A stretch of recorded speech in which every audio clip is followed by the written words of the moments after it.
Well, the democracy of Israel and the terrorist group Hamas are at war. The Canadian government has announced whose side it's on, Israel's, but a motley and multicultural crew in Toronto had a street protest last night for the other side. And our friend and web producer Paige McPherson was there. Hey, Paige, welcome to the show. Thank you so much for having me. So you went down to this anti-Israel, pro-Hamas protest on the streets of Toronto last night. How many folks were there?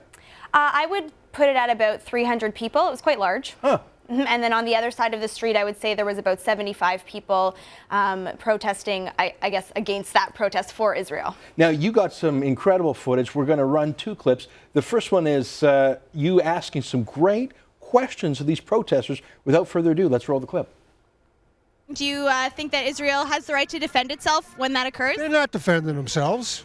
They've been stealing people's land since 1946. Do you think that Israel has the right to defend itself in that situation? Well, Gaza has been under siege for a really, really long time, and I feel that it is self-defense for them if they fire a few rockets. But Israel has been killing people every day for a longer time than they have been firing back. So I feel like Hamas actually has the right to defend itself. They do have the ability to get like missiles and to get an army, whereas Palestine has limited access to these things. So it's kind of like a little person against a big person. So in that sense, it's not fair. These rockets don't actually have firepower. They're rockets. They are rockets. Yes, they have flight capability, but they don't have firepower to the same extent as phosphorus bombs that are being dropped on Gaza every single day. The Palestinians, based on Geneva Conventions, have every right to defend themselves as an occupied nation. Do you think that Israel has the right to defend itself? That's not how it's framed. This is not the proper way to frame it. What's going on is there's been years of occupation and oppression on the part of Israel. Do you think that Israel has the right to defend itself? Israel has also been blocking Israel's been blocking essential medicines from entering Palestine, has been blocking staples like chocolates, has been blocking things like tools to repair the sewers that Israel bombed out in 2008. The United States and Israel refused to send those vital things and other medicines into Gaza. So when we talk about, does Israel have the right to reply to a few firecrackers thrown at it?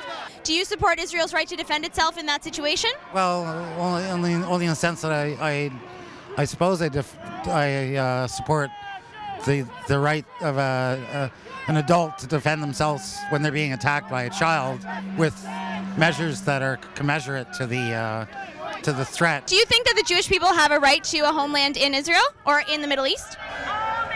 I don't want to answer. Sorry. Sorry?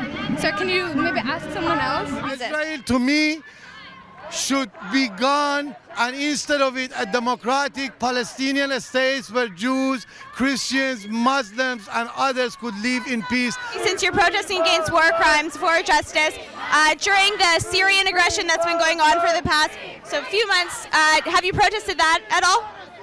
I haven't.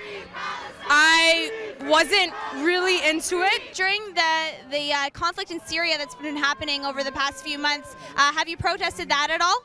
Yeah, I have protested against the mercenaries organized by Britain, by United States, and other Arab kingdoms who are infiltrating Syria in order to destabilize it. So has the Ontario Coalition Against Poverty done anything to combat the aggression that's been happening in Syria?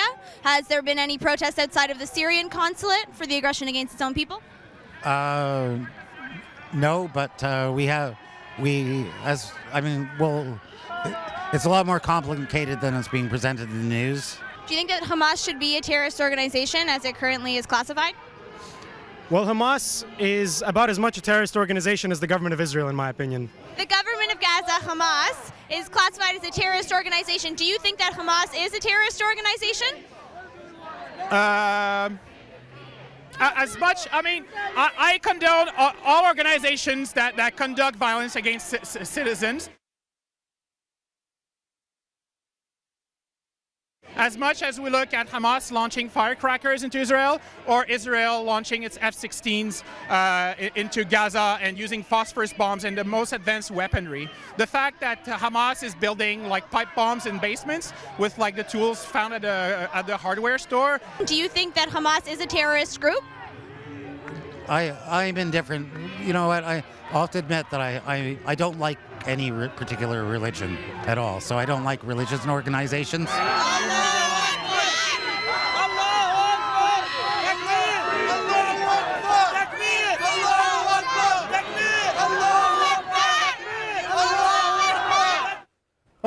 Holy cow, I can't believe you had the stomach or the courage to stand. How long were you there last night? Probably for about 2 hours. It took them about 45 minutes for whoever, I guess, organized the protest to almost sick people on us to tell people to stop answering our questions once they figure out that we were from Sun News Network. Some of their answers were just devastating. I mean, do you care about what happened in Syria? No. Do you think Hamas is a terrorist group? No. Right. I mean, there was some very strange.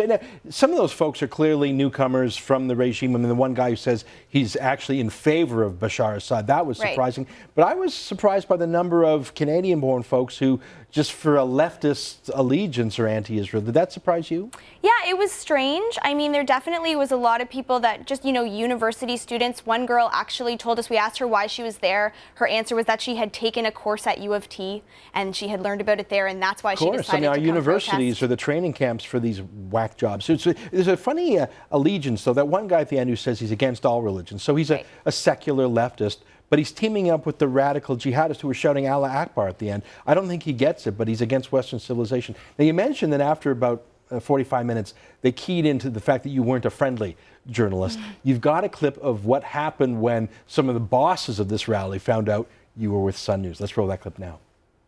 We can get you someone to speak if you want. What do you mean somebody to speak? Can I do an interview with you? I prefer someone else to speak. We can get someone to speak on behalf of the people here. Okay, well, we're just getting the general opinion. Excuse me? Would you mind answering a few questions for me? Yes. What are you protesting today?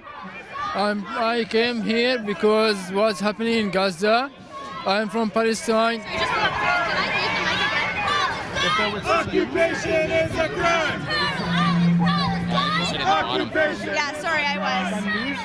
Don't do the interview. They change everything. So don't do it. Tell them no. Okay, I don't know. Why can't he speak? Why can't he tell us what he thinks? What news organization are you with? Why can't he answer our question? He can answer. He's free to do. No, what news organization are you? Who are you? Where's? We only talk to real journalists. What news organization are you?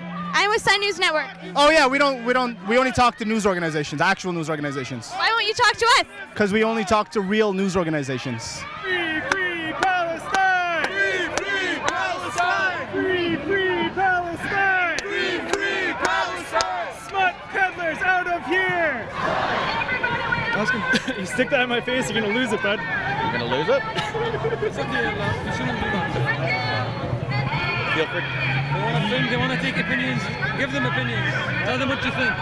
That's good. Okay, I'll shoot that. Wait, why are you blocking our camera? Huh?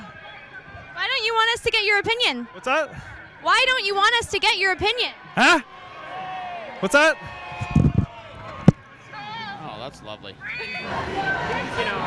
That guy we already interviewed.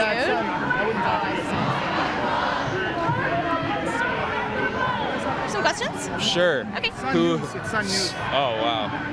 All right. I guess once they found out you were with the Sun and asking tough questions rather than loving questions, they didn't want the interview to continue. How was that then? Did you ever feel like you were in some physical danger there, a little bit like what happened in Tahrir Square? There was only 300 bad guys, not 3,000 around you, but did you feel in danger? Well, they were certainly trying to intimidate me and the two guys that were with me. We had a cameraman and somebody else. The other guy that was with us from Sun News actually got pushed. Our cameraman was hit with flags. They were putting the flags over us, draping them over our shot. You could hear it in that shot a little bit. One of the guys actually bit my mic, put the whole microphone in his mouth. So, yeah. Yuck. Well, get some Purell for that. Yeah. Listen, Paige, you're a brave woman to go out there. I think the very fact that you are a woman not wearing a burqa probably caused them to be furious to begin with. I'm glad you're fighting for freedom. It's important that we see what's going on in the streets of Canada. That's a degree less than what's going on in some of the streets in Europe and Arabia, but it's important that we see we're moving in the wrong direction. Thank you so much Thanks for having me. Being here.